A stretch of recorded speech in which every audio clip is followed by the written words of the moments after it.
Nah, ada nggak teman-teman yang mau coba-coba tanya dulu di sini? Um, tentang hari ini kita akan ngomongin tentang um, pewarna alami ya. Jadi silakan kalau ada yang mau tanya, pewarna alami itu apa sih? Terus kemudian dapatnya dari mana pewarna alami? Tuh, boleh silahkan aja diketik langsung di komennya. Terus nanti kita akan tanyakan sama Ibu Mira. Jadi Ibu Mira ini dulu saya pertama kali ketemu ketika ada acara diskusi tentang tenun. Nah, oke, ada satu yang nanya. Diskusi tentang tenun Momere. Nah, ketemu sama Ibu Mira, di situ saya pertama kali belajar tentang pewarna alami gitu.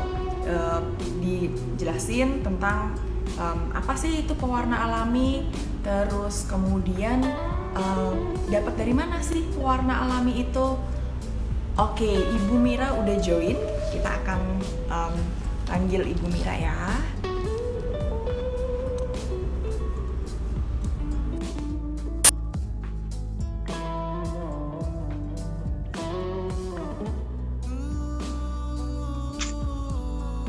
Halo, Halo, sore Ibu.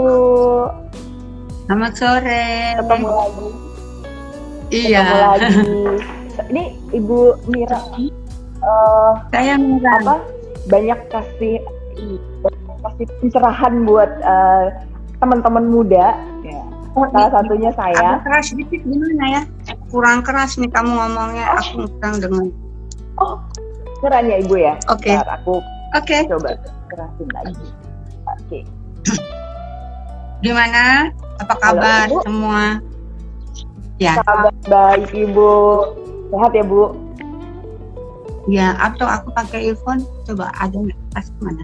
Gak apa-apa, it's okay. Aku coba begini dulu enak. Oh, oke. Kedengeran jelas ya Bu ya? Kedengeran sih. Cuman Agak barangkali kecil ya? agak kecil. Mungkin kalau aku pakai ini barangkali, tapi it's okay kan. Cuman kalau ini aku Oke. coba dulu ya. Ini tolong dong. Iya Ibu. Oke. Kita coba lebih mana. Oke, mulainya dari mana nih? Oke, tadi aku baru ngenalin Ibu Mira dan Warlami. Jadi aku tuh pertama kali ketemu sama Ibu Mira itu di acara diskusi waktu itu di daerah Barito. Terus dari situ apa namanya mulai apa ya ikutin Instagramnya Warlami dan Instagramnya Iya. jadi banyak mengikuti kegiatannya Ibu Mira. Dan aku ingat banget waktu itu aku minta rekomendasi penenun di Bali. Jadi waktu itu aku dan teman-teman JB kita mau jalan-jalan ke Bali dan kita ingin belajar tentang tenun, salah satu tenun di Bali namanya double ikat, itu di Gringsing, Tenganan. Nah, Ibu Mira ini yang salah satu yang memberikan rekomendasi aku harus ketemu sama siapa waktu itu. Dan berhasil ketemu, banyak banget ilmunya yang aku serap dan dari situ aku coba untuk terus naikin apa namanya di dalam Instagramnya Jelajah Bhinneka supaya teman-teman itu banyak tahu dan banyak mengenal tentang kekayaan wastra Nusantara kita. Nah, hari ini aku mau ngobrol-ngobrol sama Ibu Mira tentang warlami dan pewarna alami. Kita ngobrolnya santai aja. Jadi nanti Bu, kalau ada yang mau tanya bisa langsung aja. Iya, oke.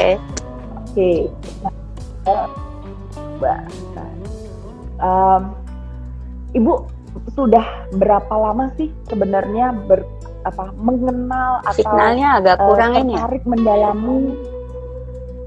Agak kurang ya? Nah, coba ya. Enggak, signalnya mungkin di sini Oke. kali ya. Kenapa? Oh, oke. Mendalami kapan? Mulai tertarik mendalami tentang pewarna alami itu sejak kapan sih Ibu? Saya kan dulu pernah jadi pengurus Dekrana 10 tahun. Dan 2 periode lah. Periode kedua itu saya sekjen. Terus banyak memang program saya ke pedalaman.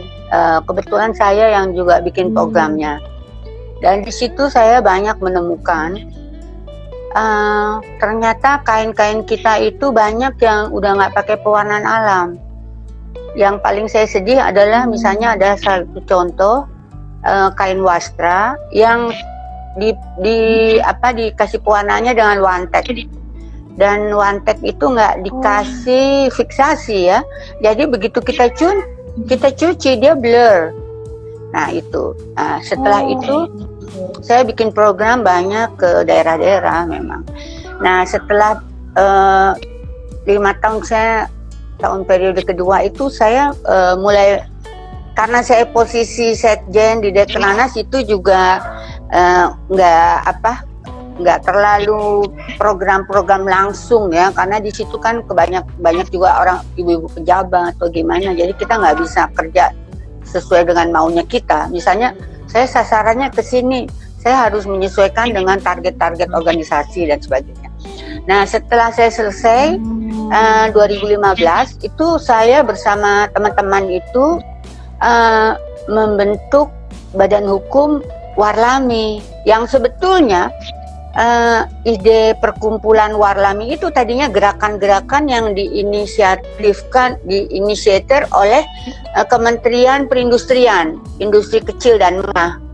Jadi teman-teman Warlami itu tadinya sering mendapat dukungan pameran Ikra gitu, dikumpulin, dan tujuannya waktu itu dirjennya adalah Iis ya, teman baik saya yang beliau tuh saya ini banget ya. Beliau memberikan stand gratis buat pewarnaan alam, karena orang pewarnaan alam itu kan kalau pameran di Jakarta mahal, jadi mereka mendukung. Nah akhirnya gerakan-gerakan itu sering ada melakukan kegiatan bersama, tetapi ya sebatas begitu aja. Nah begitu saya selesai dari Dekrenas, maka saya bilang ke teman-teman, kalau kita cuman sekali-sekali aja, kayaknya kita nggak bisa terlalu berbuat banyak deh gitu. Jadi gimana kalau kita bikin badan hukum aja sebagai perkumpulan? Nah, syaratnya minimum 25 orang mendukung. Anggota kita udah puluhan. Nah itu terbentuklah Warlami, dan ini masih periode pertama saya ketuanya gitu. Nah terus di dalam perjalanan setelah terbentuk, saya menyadari lagi Warlami ini kan kayak bayi baru lahir. We have nothing kecuali kita dulu difasilitasi oleh Kementerian Perindustrian. Jadi saya bilang lagi ke teman-teman, bagaimana kita nggak punya portfolio apa-apa, kalau kita mau mendapatkan pendanaan dari satu institusi, kalian sudah punya pengalaman apa? Kita akhirnya saya berusaha mengadakan kegiatan yang bisa menjadi portfolio Warlami. Itulah awal-awal dari Warlami. Terus kita mapping ya,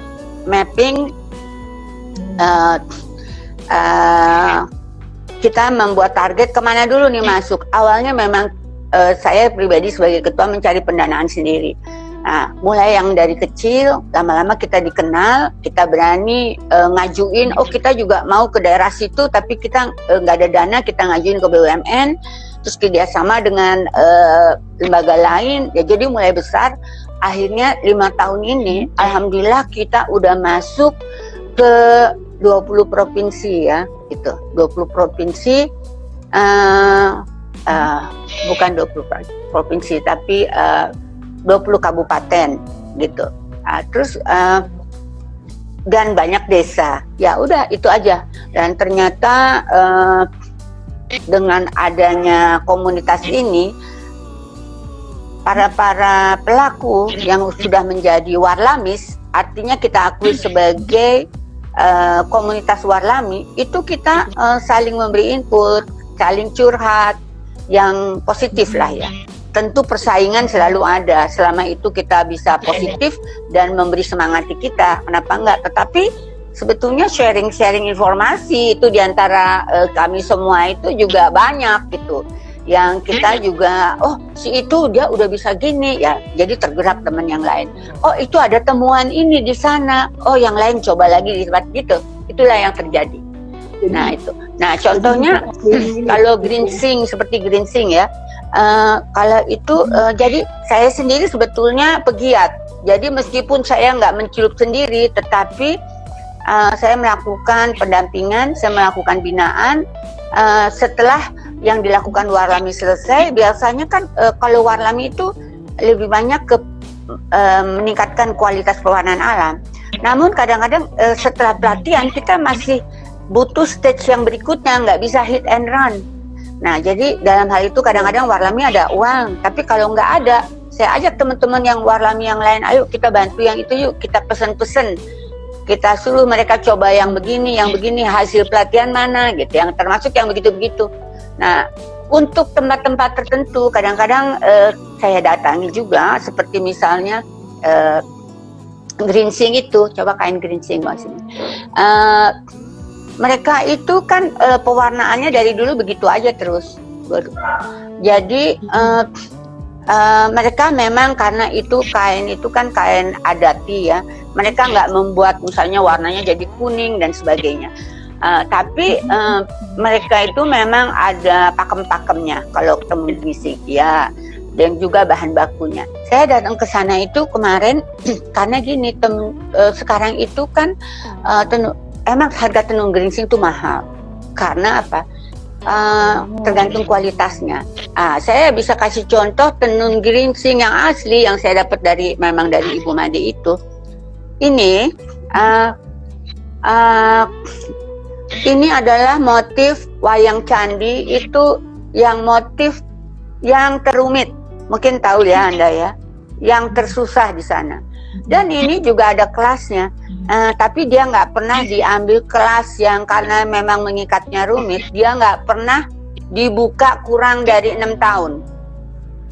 Nah, yang saya punya ini dibukanya 15 tahun ikatannya. Jadi selama 15 tahun itu dicelup, udah dicelup gitu, dijemur, ya, dicuci, dijemur, udah kering, ini masukin lagi, simpen. Nanti udah kayak lapar lagi, 3 bulan lagi, dikeluarin lagi, dicelup lagi selama 15 tahun. Ini harganya kira-kira 65 jutaan.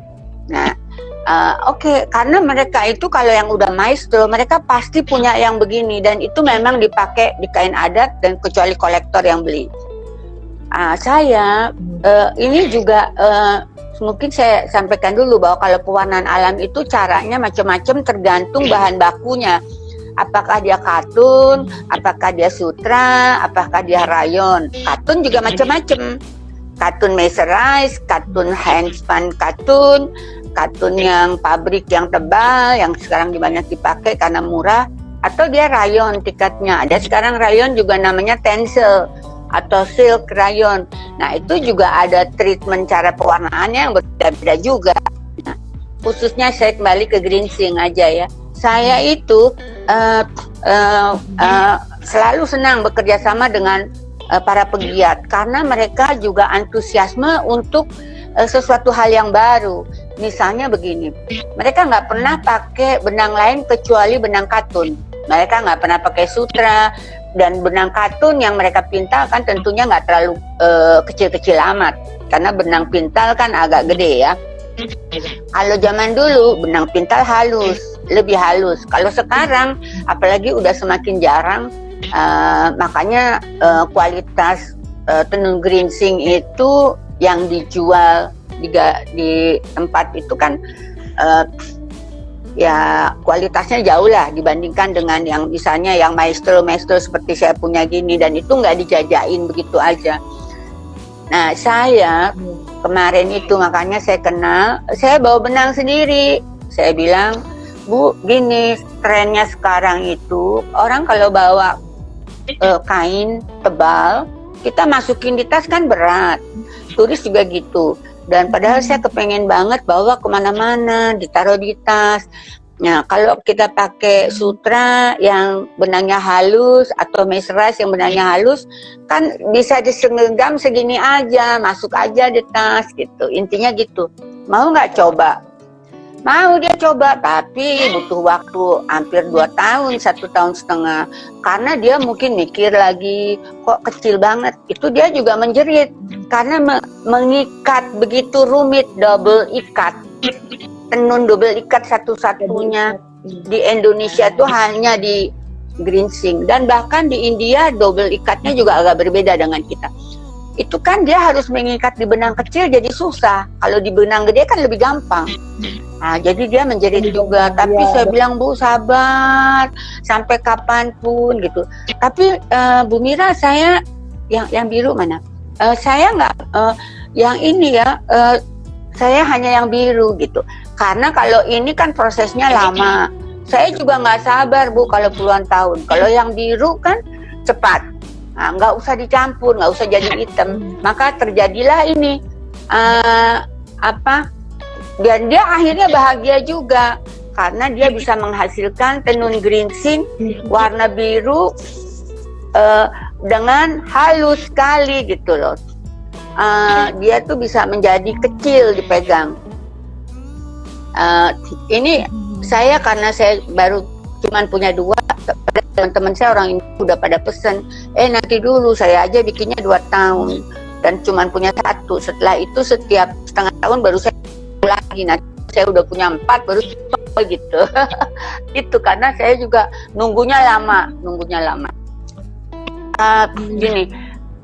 Jadi Warlami itu kita udah ke Sumatera Utara. Di situ waktu itu kita digandeng sama Direktorat Kebudayaan, Dirjen Kebudayaan, Direktorat Tradisi.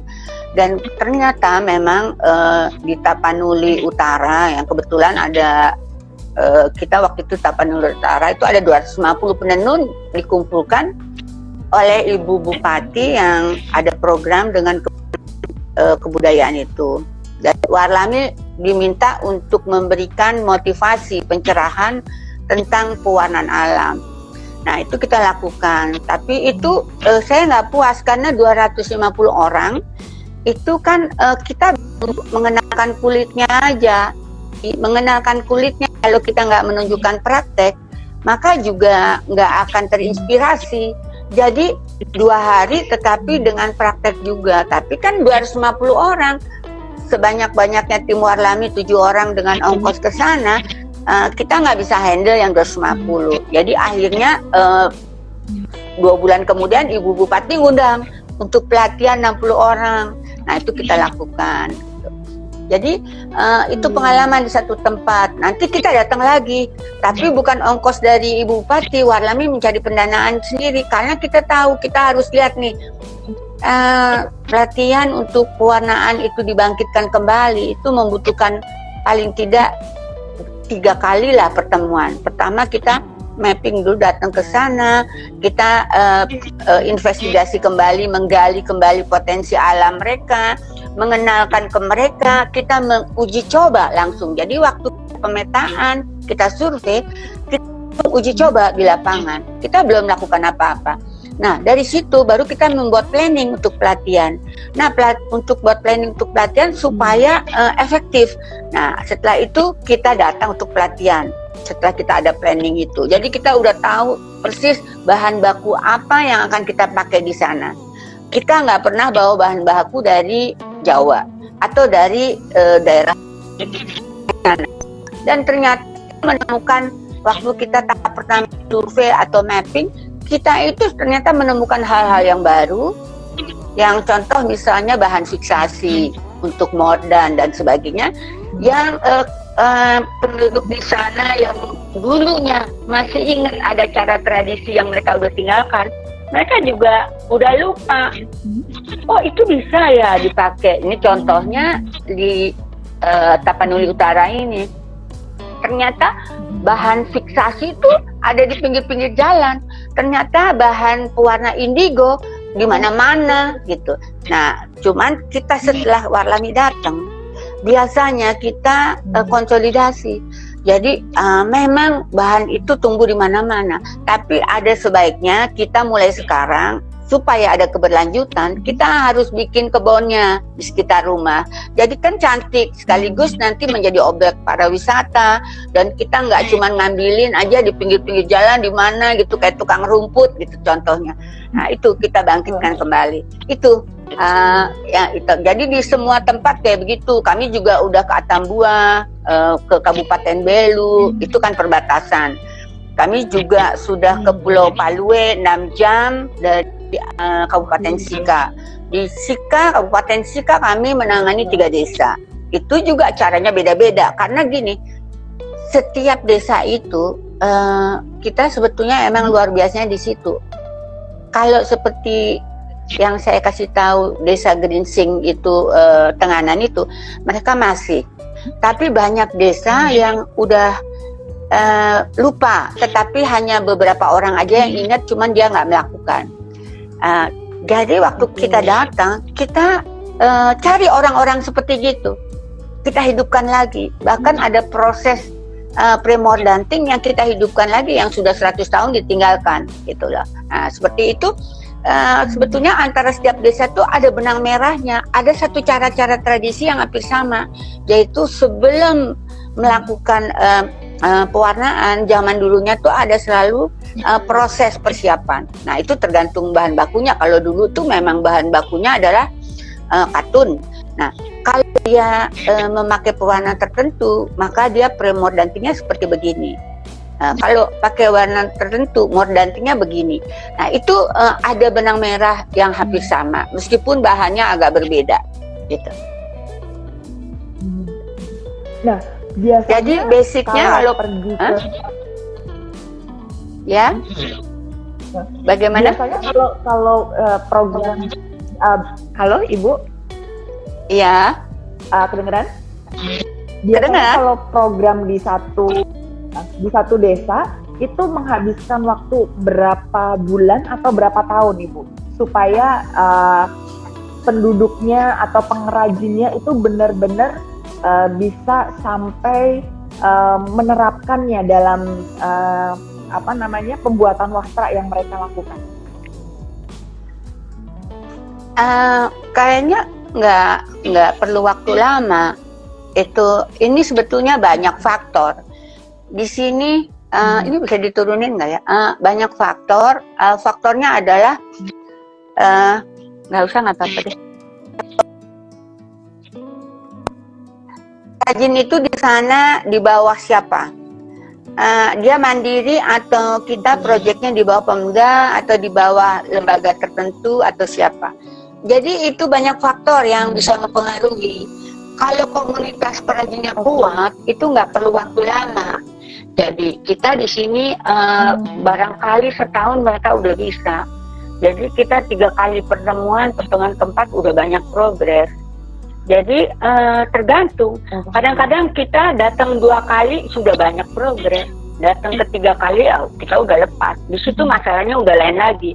Kalau udah datang yang ke-3 kali itu biasanya ya kita selain pemantapan, kita juga akan eksplor lagi hal-hal yang baru. Jadi kita nih sebetulnya bukan yang saya bilang bahwa seperti kita guru dan murid, kita lebih kepada sharing ya.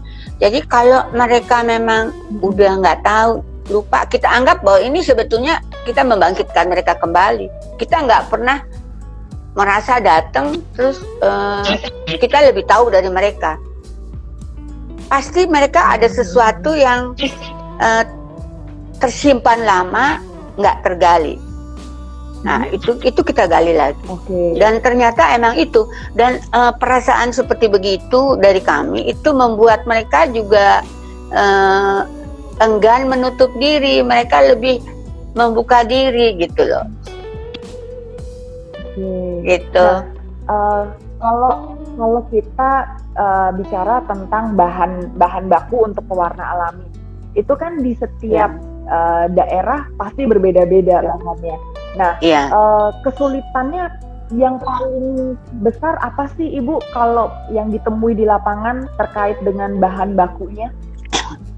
Bahan baku buat pewarnanya?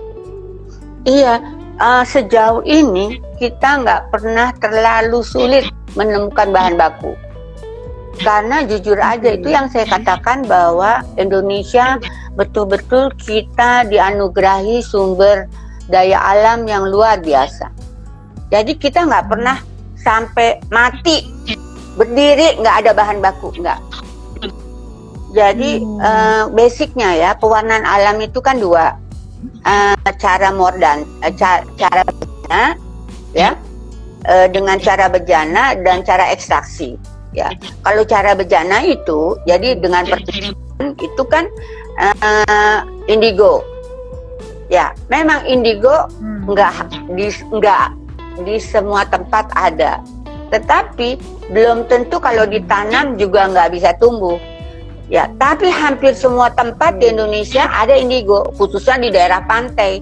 Nah, indigo juga spesiesnya macam-macam, tergantung lokasinya. Ada indigo Vera tinctoria, ada Marcedenia, ada Strobilanthes, nanti juga ada cabang-cabangnya. Dan itu saya menanam indigo Vera tinctoria yang tidak ada di Kalimantan Timur, ternyata tumbuh. Kalau lihat Instagram saya itu Mira Widiono atau di Rumah Rakuji itu ada tuh. Itu baru panen tuh. Saya nanam baru Februari yang lalu, itu udah panen yang kedua Juni. Bayangin Februari itu udah kedua. Jadi indigo itu 3 bulan itu udah tinggi kira-kira 40 meter udah bisa dipanen. Nanti kita tunggu lagi 2-3 bulan udah panen lagi. Kita jangan nunggu terlalu tinggi gitu. Nanti 4 kali panen baru kita cabut, kita tanam lagi. Dan itu luar biasa, Mbak lihat sendiri. Nah, itu yang saya alami luar biasa di sana. Tidak ada budayanya memakai indigo Vera tinctoria. Di Kalimantan itu, Kalimantan bukan Kalimantan Timur lagi, Kalimantan Barat, ya. Itu Dayak Iban. Kalau di Kalimantan Timur itu Ulap Doyo itu Dayak Benuak. Itu ada GI-nya Dayak Benuak itu. Ini yang ada di belakang saya ini semua Ulap Doyo yang nah tuh ya, Ulap Doyo yang tradisional dan yang kekinian. Aku soalnya di nah kalau yang persis di belakang saya dulu yang kekinian. Jadi udah pakai ATBM. Tapi saya tetap menggalakkan yang ambil satu deh yang Ulap Doyo. Jangan di sini, ada lagi nggak yang lain? Ya, itu aja yang di bawah.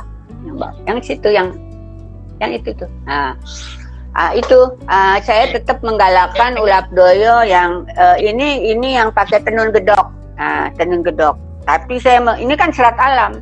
Doyo itu adalah juga tenun tradisi wastra. Dan dia dipakai untuk baju adat. Kalau Anda lihat di Google maka keluar tuh ya. Nah, ini sekarang kekinian kita pakai pewarnaan ini. Dan kita juga udah ada pewarna-pewarnaan baru yang bisa memakai seperti warna kimia yang sekarang mereka pakai. Itu cerita mengenai pewarnaan alam. Nah, kalau cara ekstraksi, cara mordan bejana itu selain indigo pewarnaannya itu adalah direndam. Ada lagi cara yang pewarnaannya nggak diekstraksi direbus, itu seperti mengkudu. Mengkudu itu orang Dayak Iban juga pakai mengkudu. NTT seluruh NTT pakai mengkudu. Sulawesi pakai mengkudu. Mungkin kan pernah dengar. Nah, mengkudu itu nggak direbus, tapi dia prosesnya melalui bahan baku yang akan dicelup di mengkudu, itu dia harus diperminyakan dulu. Ya, inilah yang saya bilang warisan tradisi ini memakai mengkudu semua sama, cuman cara perminyakannya namanya beda-beda. Kalau di Kalimantan perminyakan, kalau di Kalimantan Timur disebutnya, di Kalimantan Barat disebutnya nakar, di Sintang disebutnya ngaos. Kalau batik bahkan dia juga ada proses-proses perminyakan itu disebutnya ngetel. Jadi sebetulnya kita tradisi budaya kita ada hal-hal yang benang merah yang sama, itu kesamaan, mempersiapkan mempersiapkan benang supaya nanti lebih mudah menyerap pewarnaan tertentu, yaitu mengkudu itu. Nah, kalau pakai cara ekstraksi nggak perlu perminyakan, tapi dia harus dicuci bersih dulu pakai air abu. Ya, kalau sekarang boleh pakai sunlight atau apa gitu, dicuci sehingga terus dibilas supaya zat-zat yang ada di situ hilang ataupun getah-getah hilang. Nah, itu baru kita rebus. Nah, inovasi lagi banyak. Kalau yang rebus-rebusan mungkin tahu mahoni, jelawe, tegeran dan sebagainya itu ya, warna batik maupun warna-warna yang dari daun-daunan. Kayak di Kalimantan Barat mereka pakai engkerebay. Ini ada. Ya. Nah, ini yang saya pakai ini juga Daya. Ini bukan tenun, ini namanya bukan tenun ikat kan, ini namanya tenun pileh. Tenun pileh. Jadi kalau di Dayak itu jenis tenunnya ada tenun ikat, ada tenun sidan, ada tenun sungkit yang mirip-mirip songket, ada tenun sidan, ada tenun sungkit, sidan, pileh, ikat, ada 4. Nah, ini pakai engkerebay. Nah, ini engkerebay pakai warna. Jadi dia engkerebay, dia pakai ada yang engkerebaynya tua, dituain, ada yang muda. Nah, gitu. Sebetulnya warisan mereka itu pakai juga mengkudu, tapi saking lama nggak dipakai di sana sampai udah nggak ada di Kapuas Hulu itu pohon mengkudu jarang banget kecuali mengkudu hutan. Emang mengkudu hutan itu emang ada. Kan kalau kayak di NTT mengkudu itu dibudidayakan di setiap rumah ada karena dipakai terus. Kalau nggak dipakai maka lupa. Dan mereka udah keenakan pakai engkerebay. Nah, kita Warlami membangkitkan kembali bahwa engkerebay is good, but mengkudu is better to get orange atau warna bata dan sebagainya. Jadi kita harus inspiring mereka bahwa itu kekayaan. Kalau engkerebay memang so much gitu. Jadi yang ngambil yang gampang dan dia direbus. Dan kalau mengkudu kan dia harus perminyakan dulu, ini dulu. Nah, dia males karena dia pengen buru-buru jual. Nah, itu males buru-buru jual karena butuh duit. Nah, itu menurunkan kualitas itu semua. Nah, kita harus semangati. Saya bilang dari 5 kain yang mama bikinlah atau 1 aja yang bagus. Atau dari 10 1 aja. Jangan semua nggak berkualitas karena kebutuhan perut. Ya itu. Iya. Itu yang banyak. Jadi Bu, banyak yang aku temuin juga waktu ya beberapa kali aku jalan-jalan gitu, terutama waktu itu aku pergi ke Ambon, aku tuh udah ini dulu nih, udah pengen beli tenun Tanimbar. Nah, aku cari waktu itu, ya aku mainnya waktu itu karena kita waktunya mepet, jadi akhirnya kita cuma di Ambon aja. Nah, aku datanglah ke salah satu rumah, itu pengrajin rumah gitu. Biasanya ambil kalau minum ya? pengrajinnya, iya Ibu, pengrajin rumahan. Terus aku tanya, Pak ini tenunnya pakai pewarna apa? Oh ya kita udah pakai pewarna, beli aja di pasar, udah ada gitu. Harganya memang jadi murah banget gitu, karena ya harga bahan bakunya kan juga tinggal beli gitu. Aku tanya, kenapa nggak pakai pewarna alami gitu? Saya bilang, susah, lama, harus bikin dulu, harus nunggu dulu warnanya gitu. Nah, aku jadi yang, ternyata ini jadi persoalan banget ya tentang pewarna alami ini gitu. Nah, kalau di Warlami sendiri berapa banyak Bu yang penenun atau pengrajinnya banyak masih memakai pewarna sintetis? Kalau di Warlami kan nggak ada yang pakai itu. Kalau sudah Warlami menjadi komunitas kami, udah nggak pakai itu. Waktu awalnya? Waktu awal. Ya mereka bukan Warlami. Mereka blend Warlami. Kalau mereka udah menjadi komunitas kami, mereka udah nggak pakai. Gitu. Jadi kalau mereka perajin kan banyak di Indonesia. Contohnya aja pembatik itu ada 10.000 lebih. yang pakai warna alam paling cuma 5-10%. Ya, jadi yang belum pakai warna alam dia bukan warlami. Jadi kita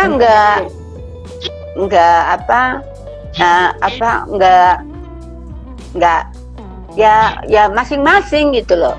Jadi nggak ada di warlami itu yang pakai pewarnaan sintetis. Di warlami yang ada adalah kita punya mazhab. Mazhab itu artinya sama-sama pakai pewarnaan alam, tapi ada yang pewarnaan alam full organik, semuanya natural. Ada yang mereka memakai fiksasi dengan tawas. Mungkin udah pernah dengar kan tawas? Ya.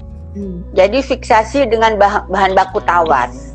Tawas itu sebetulnya bubuk industri yang memang untuk bisa dipakai untuk fiksasi pewarnaan alam. Dan itu organik juga, kimia organik. Nah, banyak teman-teman yang di kota dia memakai fiksasinya dengan tawas, gitu. Gak apa-apa, itu kan masing-masing. Tapi kalau warlami yang memberi training,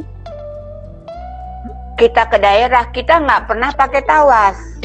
Karena apa? Di pedalaman, di desa Kalimantan nggak ada tawas. Yang ada di Jawa, di kota besar. Karena tawas itu juga dipakai untuk pembersihan kolam, pembangunan dan sebagainya. Ada yang jual toko bangun. Tapi kalau saya ke Kalimantan nggak ada tawas. Jadi saya nggak pernah ngajari orang-orang di desa, di pedalaman memakai kimia organik seperti tawas atau memakai karat besi atau tunjung. Ya itu dilakukan oleh pembatik-pembatik warna alam di Jawa ataupun perajin warlami yang dekat-dekat kota besar.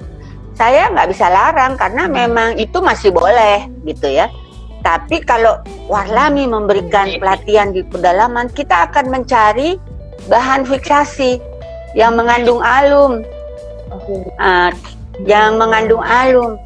atau dia mengandung tanin, dan itu selalu ada. Dan ternyata selalu ada, nggak perlu tawas, gitu. Karena kalau kita ngajarin pakai tawas, warlaminya udah nggak ada, mereka nggak jadi pakai pewarnaan alam atau pewarnaan alam mereka nggak mantap karena nggak ada fiksasi, bisa cepet pudar. Nah itu. Jadi upaya-upaya untuk mendapatkan fiksasi di tempat daerah itu harus dilakukan, supaya ada keberlanjutan, tidak tergantung dengan bahan baku dari mana-mana. Oke, nah Ibu, ini ada pertanyaan dari Tiara. Halo Ibu Mira, saya mau bertanya, kalau kain menggunakan pewarna alami, apakah lebih kuat warnanya dan lebih tahan lama? Ya, dengan cara melakukan pewarnaan alam yang baik, itu dia bisa kuat dan tahan lama. Saya bisa bilang begitu karena saya punya banyak sekali baju dengan pewarnaan alam. Dan dia tahan. Bahkan dicuci juga tahan. Makanya fungsi warlami adalah kita ingin menguatkan kualitas pewarnaan dari teman-teman. Jangan sampai ada proses yang tertinggal.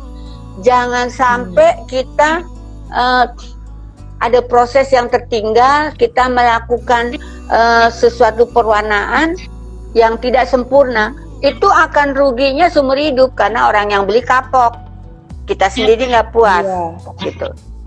Ya, tapi makanya itu kan kualitas beda-beda banyak itu.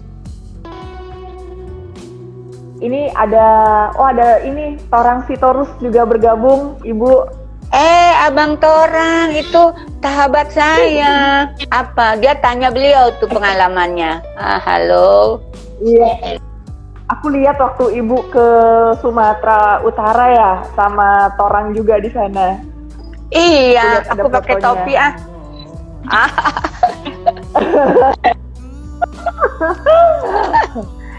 Halo Torang. Gimana Bang Torang kabarnya?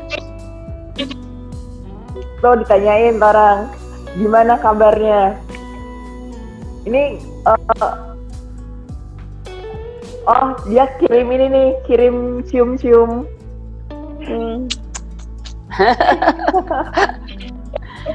Ya hebat Ya, juga. Mau bergabung ke kami, Bang Torang. Iya, aku tuh pengen banget ini lihat koleksi kainnya Torang, banyak banget. Iya luar biasa. Kita tunggu bukunya sama pamerannya. Nah tuh, aku juga menunggu nih, kapan nih ada bukunya nih akhirnya. Dari tahun lalu loh, udah apa namanya kasih tahu, mau bikin buku. Nah, ini kita tunggu nih sekarang. Oke, nah sekarang kita mau ngobrolin soal warlaminya. Nah, kalau di warlaminya berapa banyak sekarang pengrajin atau kelompok usaha yang sudah bergabung sama warlami, Ibu? Banyak ya. Jadi begini, kalau bergabung ke warlami itu sekarang, ini karena kita organisasi baru. Kalau saya sih itu adalah kerelaan dan suka sama suka, dan dia merasa bagian dari warlami. Banyak Bu, banyak Mbak Erika. Jadi misalnya contohnya perajin di Tapanuli Utara aja di daerah 20 ya mungkin belasan 20 yang aktif. Nah kalau seperti di Belu itu waktu itu Ibu Bupatinya lakukan pelatihan sampai 80-an. Mungkin yang bergabung menjadi kita masih kontak ada kali 50. Jadi kan kalau ditanya begitu saya bingung. Tetapi mereka belum punya brand. Nah biasanya orang di kampung itu nggak punya brand.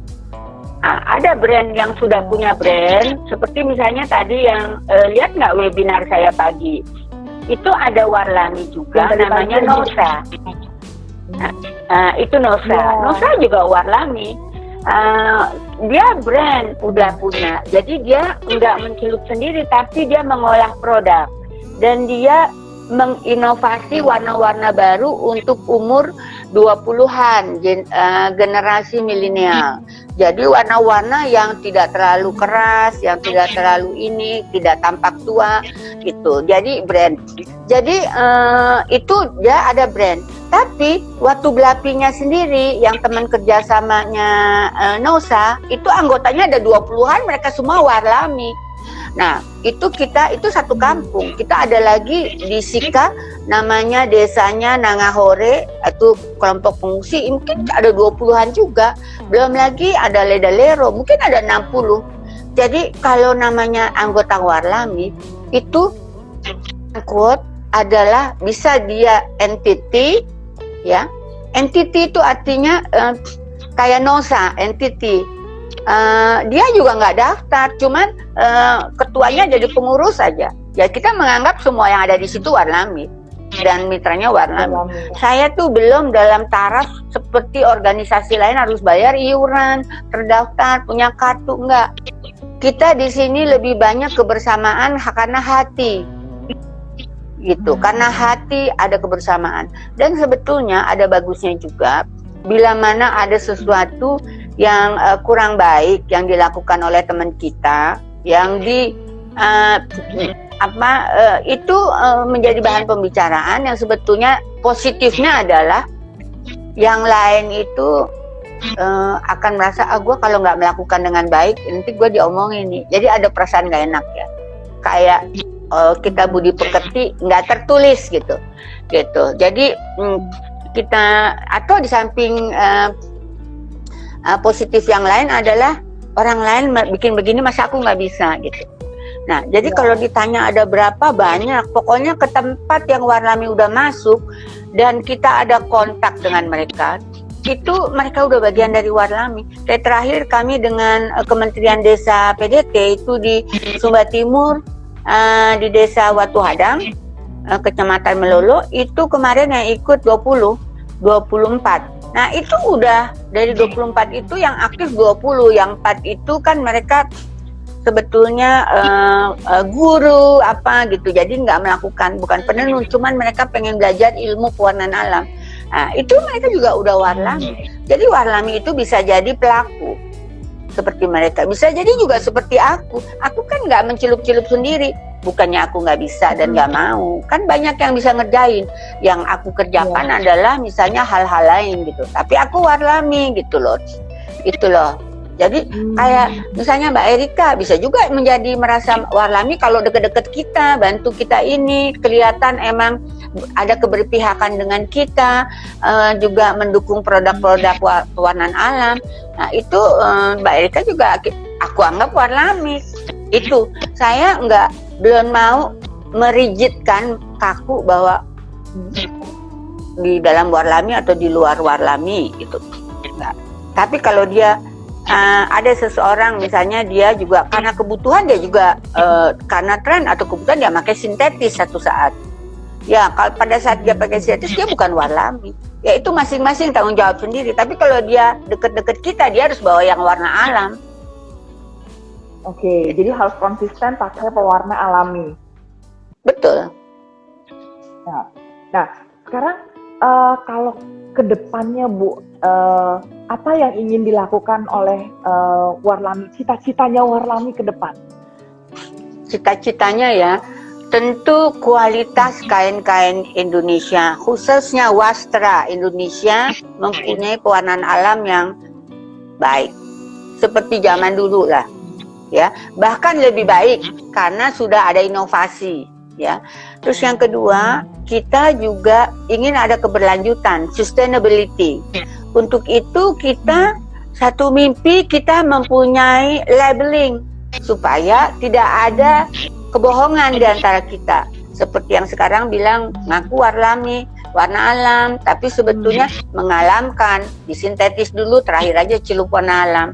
Nah, itu jangan ada. Jadi ada labeling sehingga kualitasnya itu bisa dipertanggungjawabkan. Itu kita juga memang satu proses yang panjang. Terus yang ketiga kita juga ingin ada standar. Jadi standar kompetensi dari para pengelola di seluruh Indonesia. Kenapa itu diperlukan? Ya itu yang saya bilang, kita dianugerahi sumber daya alam yang luar biasa. Ya kita harus pelihara. Kita harus pelihara, kita harus majukan, kita harus sayangi, kita harus berdayakan untuk kepentingan sosial yang lebih baik, juga bagian dari syukur kepada Tuhan Yang Maha Esa. Jadi standar kompetensi pengelola pewarnaan alam itu harus ada di semua wilayah Indonesia. Dan juga pada akhirnya semua pegiat pewarnaan alam di setiap daerah juga dia terayomi karena misalnya contohnya ya, ada yang mau ngerusak gitu. Nah, jadi efek sosialnya tuh ada, itu nggak terjadi. Kalau sekarang kan nggak terkontrol. Bahkan pengelolaan sumber daya alam juga nggak terkontrol. Akibatnya konservasi lingkungan juga nggak terpelihara. Itu banyak sekali lingkarannya. Dan ini menjadi ekosistem yang harus kita bangun, ekosistem budaya. Jadi ya, khususnya ekosistem budaya. Nah, ekosistem budaya ini untuk objek pemajuan kebudayaan, ya kita akan memperhatikan ekosistem yang lain, misalnya ekosistem industri. Nah, dari ekosistem industri itu ada pemikiran bahwa kalau kita bikin dengan cara penenun yang begini, lama, akhirnya kan produknya niche market semua. Padahal kita untuk eco fashion contohnya, kita tuh nggak perlu yang berat-berat.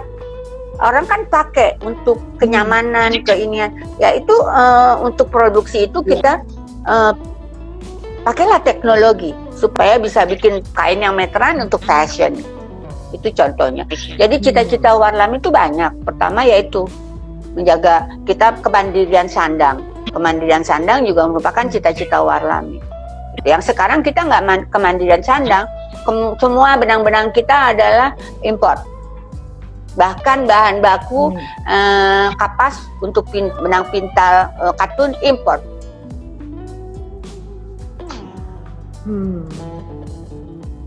Wah, ini pesannya penting banget nih buat kita semua, termasuk juga kita sebagai bisa dibilang kita sebagai konsumennya. Kita juga harus bisa mendukung bagaimana supaya teman-teman pengrajin itu bisa tetap sustain. Jadi kalau saya salah satunya adalah tetap membeli produk-produk mereka, dan memang saya mulai agak selektif nih setelah berkenalan dengan Ibu Mira, mulai selektif memilih kain. Jadi saya selalu, pertama kali yang saya tanya adalah ini pakai pewarna apa? Pakai pewarna alami atau pakai pewarna sintetis atau dikombinasikan keduanya? Ini saya ketularan Bu Mira nih sejak ngobrol. Jadi nggak ada dikombinasi. Kalau dikombinasi itu kita nggak bisa bilang itu pewarna alam. Itu adalah udah sintetis. Iya. Nah, kita sebagai buyer pun juga harus mulai mulai dapat edukasi tentang sebenarnya pewarna-pewarna alam itu nggak kalah ya walaupun harganya mahal, tapi soal kualitas itu bisa dibilang terjamin banget. Iya, betul. Nah, nggak terasa udah hampir 1 jam kita ngobrol sama Ibu Mira, tapi aku nanti pengen bisa kesempatan ngobrol lagi, dan bahkan kalau boleh kita mau ikutan jalan sama Warnami mungkin ke daerah mana gitu untuk bisa ngelihat langsung, dan buat kita juga bisa belajar langsung supaya teman-teman jelajah Bhinneka pun juga tahu bagaimana proses dibalik pembuatan warna-warna alami. Iya, ya dengan senang hati nanti kita beritahu dengan senang hati. Saya juga kadang-kadang kalau melakukan pelatihan, saya ajak teman-teman saya. Saya bilang bayar sendiri tiketnya ini gitu, ikut. Kalau saya sendiri kebetulan perempuan ya mau tidur sama saya boleh kan, jadi nggak usah bayar, karena kan kita kebanyakan di daerah. Kalau di daerah itu kan kita suka nginepnya di rumah penduduk gitu, jadi kadang-kadang kebanyakan teman-teman saya misalnya laki semua, saya tidur sendiri gitu, boleh aja. Oke, baik. Terima kasih Ibu Mira dan teman-teman.